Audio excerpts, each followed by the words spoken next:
तो हेलो दोस्तों, कैसे हूँ? मैं हूँ राजवीर और आप देख रहे हो मेरा YouTube channel A R brothers. तो भाई, काफ़ी सारे लोग हैं जो बाइक की वीडियो मेरे यूट्यूब चैनल पे देखते हैं और बहुत सारी जानकारी जो है प्राप्त करते हैं।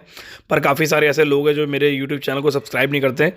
तो अभी इसी वक्त जाके सब्सक्राइब कर लो, क्योंकि काफ़ी सारी जानकारी मैं आगे भी फ्यूचर में देने वाला हूँ और बहुत सारी चीज़ें अपडेट करने वाला हूँ जो कि आपको आगे देखने को मिलेंगी। तो हो सकता है आप वो चीज़ मिस कर दो, इसीलिए वो चीज़ आप फटाफट से सब्सक्राइब कर दो ताकि देख सको, ठीक है। तो ये जैसे कि मैंने आपको सामने दिखाया है कि गाड़ी स्प्लेंडर BS6 खड़ी है हमारे पास, और ये गाड़ी के अंदर इंजन की आवाज़ सिर्फ 8000 किलोमीटर चलते ही चेंज हो गई है।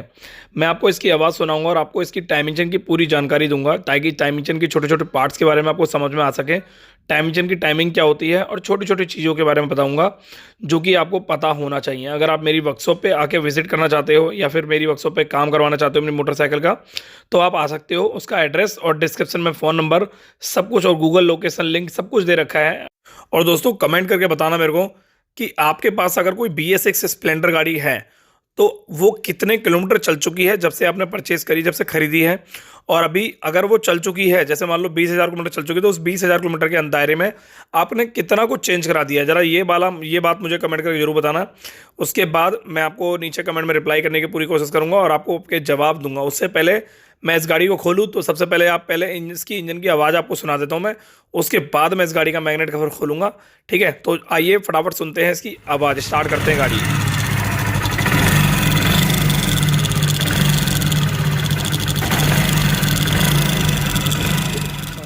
आपने इसकी आवाज़ को सुन लिया होगा, इसकी टाइम इंजन बहुत ज़्यादा आवाज़ कर रही थी। तो अभी हम इसका मैग्नेट कवर खोल रहे हैं और मैग्नेट इसके अंदर ये जो BS6 का इंजन है इसमें काफ़ी सारे बदलाव हैं। ये मैं आपको इंजन का मैग्नेट कवर खोलने के बाद बताऊंगा। मैग्नेट कवर खोलने के लिए 8 नंबर की टीटों में चाहिए होती है हमारे को। और ये हमारी मैग्नेट कवर की जो कंप्लीट बाहर है वो निकल चुका है, जैसे कि इस वक्त देख रहे हो। पहले जो BS4 स्प्लेंडर थी, BS3 स्प्लेंडर थी, या जितनी भी स्प्लेंडर गाड़ियाँ थी, डीलक्स स्प्लेंडर, आई स्मार्ट, NXG, पैसन प्रो, ठीक है, सिटी डीलक्स, और काफ़ी सारी हीरो की गाड़ी थी 97 सीसी की और 100 सीसी की गाड़ियाँ। तो उसमें जो गाड़ी का मैग्नेट कवर था वो सूखा था, यानी ड्राई था, और इसमें इंजन ऑयल में भीगा होता है, ठीक है। तो ये थोड़ा सा अपडेट कर दिया कंपनी ने। उसके अलावा ये जो गाड़ी है इसके अंदर आपने देखा होगा काफ़ी मैग्नेट पहले से काफ़ी ज़्यादा थोड़ा हैवी बना दिया इन्होंने कंपनी ने, और काफ़ी अच्छी क्वालिटी कर दी है उसकी। और मैग्नेट कॉइल में के भी थोड़ा बहुत बदलाव कर दिया है।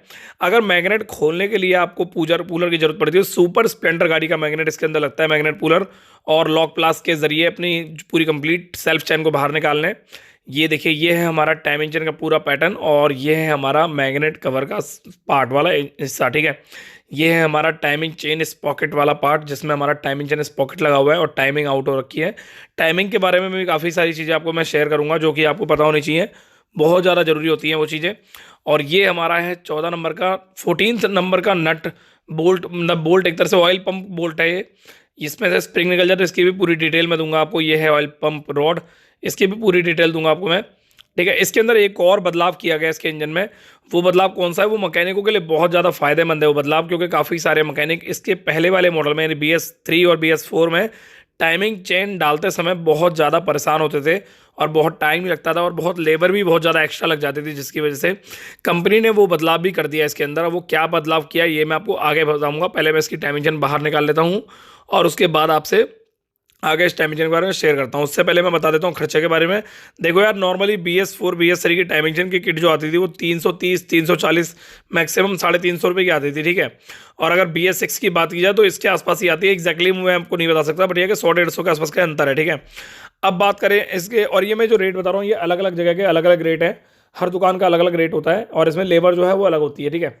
अब बात करते हैं हम टाइम इंजन के पुर्जे के बारे में। देखो, ये जो टाइम इंजन है इसका, ये जो पुर्जा देख रहे हो ये है इसकी गरारी, प्लास्टिक की ब्लैक कलर की, और ये अलग से मेरे जो हाथ में मैंने पकड़ रखा हुआ ये है टाइम इंजन टेस्नर, ठीक है। टाइम इंजन टेस्नर पत्ती होती है, इसको ज़्यादातर हिंदी में लोग चुड़िया भी बोलते हैं, टाइम इंजन चिड़िया, ठीक है।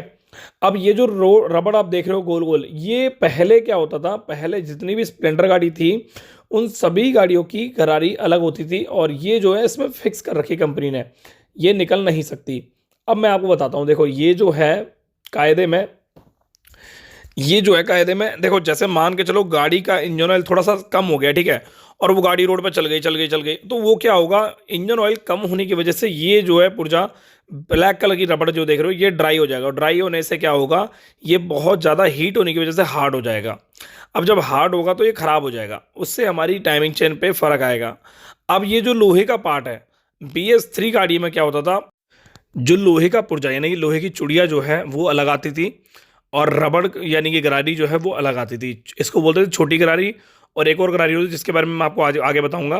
अब देखो, मैं आपको थोड़ा सा यहाँ पे एक्सप्लेन करता हूँ एक छोटी सी चीज़ जो आपके बहुत ज़्यादा पहले फ़ायदे वाली थी और अभी जो है नुकसान वाली, फ़ायदे वाली नहीं है, ठीक है।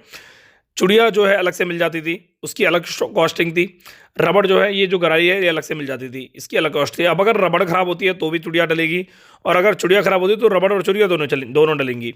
अब ये चुड़िया खराब कैसे होगी, चुड़िया उसको बोलते हैं टेस्नर को, ठीक है।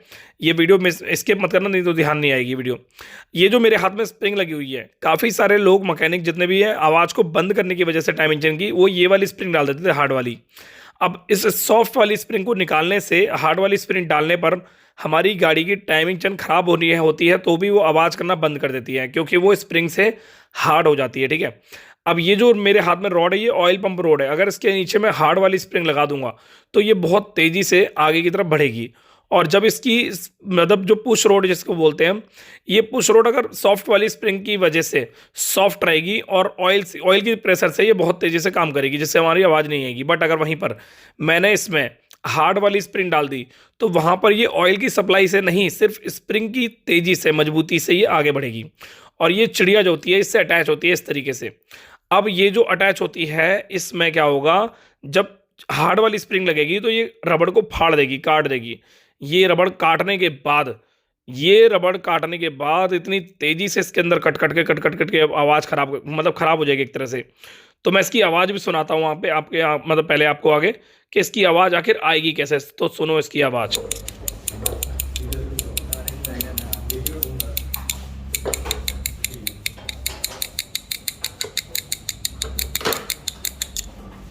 ये जो आवाज़ आपने सुनी, ये आवाज़ बहुत धीरे थी, इसीलिए हो सकता है शायद आपको समझ में ना आए, बट यकीन मानो जब गाड़ी स्टार्ट होती है तो यही आवाज़ आपको ऐसी कुछ सुनाई देती है जैसे कि आपकी गाड़ी के पिस्टन बोल गया हो, या फिर कोई इंजन में बहुत बुरी तरह आवाज़ आने लग गई हो, बहुत बर्तन खड़कने की आवाज़ आ रही हो। ये आवाज़ जब भी आती है जब ऐसी स्थिति होती है, ठीक है। और जब आप लापरवाही करते हो या किसी मैकेनिक से लापरवाही करने के लिए बोलते हो, कभी भी कोई भी जुगाड़, आपको याद रखना, वो इंस्टेंट आपको रिजल्ट दे सकता है, पर लंबे समय के लिए वो आपका नुकसान ही करेगा, फ़ायदा नहीं करेगा। अब बात करता हूँ मैं छोटी गरारी के अलावा बड़ी गरारी की। देखो, बड़ी गरारी हो, ये वाली बड़ी गरारी है, ठीक है। कंपनी ने क्या किया है, पहले क्या होता था, पहले इसमें एक रॉड लगी होती थी, रॉड। अब वो रॉड जो होती थी वो पीछे की तरफ जाती थी, मतलब क्लच कवर के अंदर होती थी। अब जब भी इस गरारी को चेंज करना पड़ता था तो क्लच कवर खोलना पड़ता था प्रॉपर तरीके से, नहीं तो काफ़ी सारे लोग थे जो फाड़ फूड़ के काट कूट के गरारी निकाल के डाल देते थे, बट रियल में इसका क्लच कवर खोल के ही डाली जाती थी गरारी। पर कंपनी ने अब क्या किया, यहाँ पर एक एलंकी वाला बोल्ट दे दिया, जिसकी वजह से यहाँ पर आपका अगर ये एलंकी वाला बोल्ट आप खोल दो तो गरारी को आप इजीली चेंज कर सकते हो। अब पुरानी वाली गाड़ी में क्या होता था, जो पुरानी वाली स्प्लेंडर थी, उसमें अगर ये गरारी खराब हो जाती थी तो ये जो उसका उस साइड वाला ऑयल पंप था, यानी कि जो ऑयल की सप्लाई को आगे चढ़ाता है, वो ऑयल की सप्लाई को चढ़ाना बंद कर देता था, सिर्फ गरारी खराब होने की वजह से। बट अब अगर गरारी खराब होती भी है तो वो ऑयल को सप्लाई करना बंद नहीं करता है, क्योंकि ऑयल पंप जो है इन्होंने चेंज कर दिया है, बड़ा काफ़ी हैवी कर दिया और थोड़ा अपडेट कर दिया है। अगर आपको इस पे वीडियो चाहिए ऑयल सप्लाई के ऊपर तो आप मुझे कमेंट करके जरूर बताना, मैं आपको प्रॉपर एक वीडियो दूंगा जिससे मैं आपको बता सकूं कि हाँ, इंजन में ऑयल सप्लाई इस तरीके से होता है। क्योंकि इंजन में दो फंक्शन काम करते हैं, एक इंजन में air intake and exhaust system होता है, और एक होता है इंजन ऑयल लुब्रिकेशन सिस्टम।